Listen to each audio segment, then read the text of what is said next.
Guys, menurut kamu nikah dulu atau mapan dulu? Setiap orang bisa jadi punya jawaban yang berbeda. Dan kali ini aku, kamu, dan kita semua akan mendengar, belajar, dan memahami nasihat dari almarhum Presiden B.J. Habibie. Tonton videonya sampai selesai.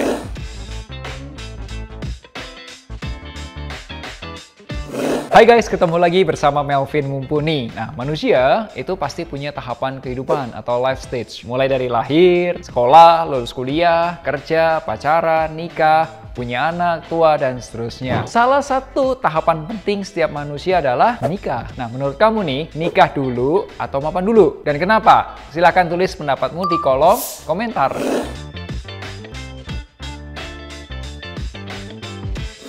Eyang Habibie adalah salah seorang pria yang romantis banget. Dan kecintaan terhadap istrinya, Ibu Ainun, itu sangat tulus. Kalau kamu mau tahu seberapa romantisnya Eyang Habibie, kamu wajib maraton. Habisin tuh, nonton film Habibie Ainun 1, 2, dan yang ketiga. Salah satu statement, the ultimate statement dari B.J. Habibie kepada almarhumah istrinya, Ibu Ainun adalah, "Dulu saya takut sekali mati. Tapi sekarang tidak, karena yang pertama menemui saya adalah Ainun."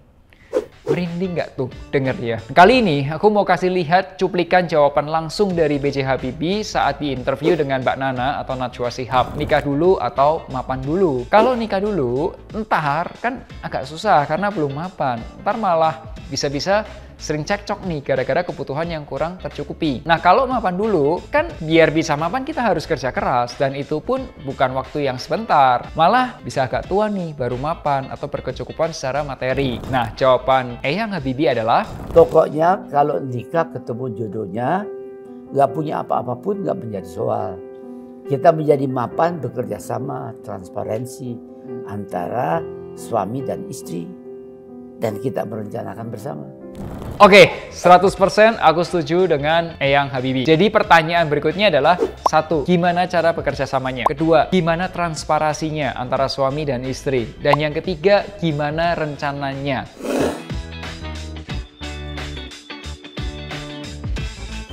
Per video ini dibuat, itu aku masih single. Jadi aku belum bisa banyak bercerita nih. Nah, kalau kamu sudah punya pengalaman, boleh dong tulis di kolom komentar. Kasih tahu pendapatmu. Kok gimana caranya bekerja sama? Dulu, aku orang yang percaya banget kalau mau menikah harus sudah mapan. Udah punya mobil, punya pekerjaan, punya tabungan, mungkin sampai beberapa ratus juta atau mungkin beberapa miliar rupiah. Sekarang aku sadar setelah melihat, mendengar, ngobrol dengan banyak teman, orang-orang, partner kerja, orang tua juga, saudara yang sudah mapan, yang sudah menikah. Ternyata kemapanan itu nggak harus juga sih. Dalam satu keluarga, suami dan istri itu bisa aja sama-sama bekerja. Contohnya nih, suami istri sama-sama bekerja, sama-sama ngatur keuangan, sama-sama berinvestasi. Asalkan seperti kata Eyang Habibie, ketemu jodohnya.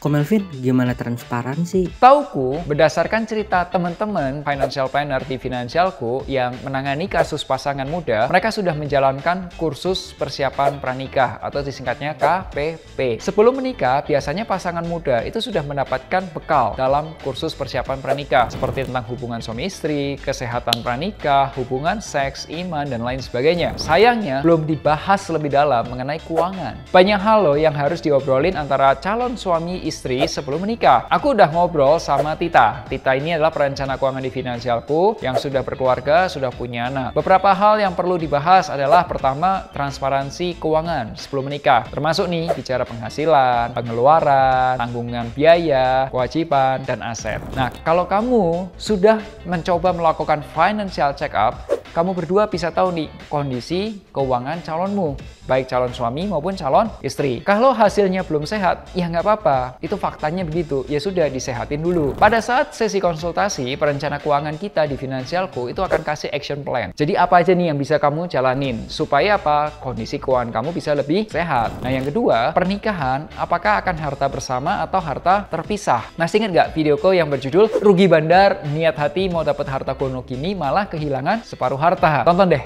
ceritanya ya. Ketiga, gimana nih aturan mainnya mengenai keuangan setelah menikah? Apa rencana ke depannya? Dalam waktu 3 tahun, 5 tahun, atau mungkin yang 10 tahun ke depan? Setelah itu semua, bahas deh terakhir budget pernikahan. Kok gimana sih rencananya?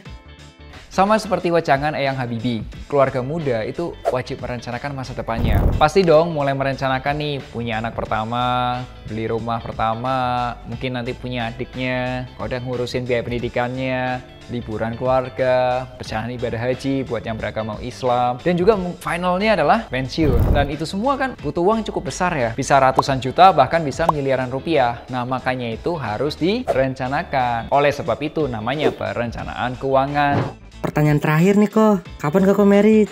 Aduh, ini yang agak sulit. Sekarang ini aku sudah ada pandangan sih siapa orangnya. Ya udah, teman-teman bantuin doa supaya kalau memang dia orangnya ya sudah semuanya dilancarkan, bisa nikah dan seterusnya. Oke, next.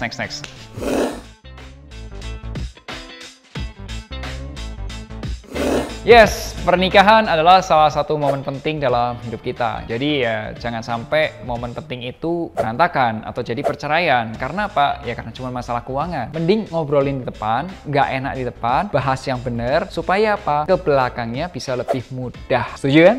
Nah, menutup video ini aku bacakan lagi quote dari Eyang Habibie. Pokoknya kalau nikah ketemu jodohnya nggak punya apa-apa pun nggak menjadi soal. Kita menjadi mapan, bekerja sama, transparansi antara suami dan istri, dan kita merencanakan bersama. Share kalau kamu suka video kali ini, dan sampai jumpa di Melek Finansial hari Rabu depan. Akhir kata, make a plan and get your financial dreams come true.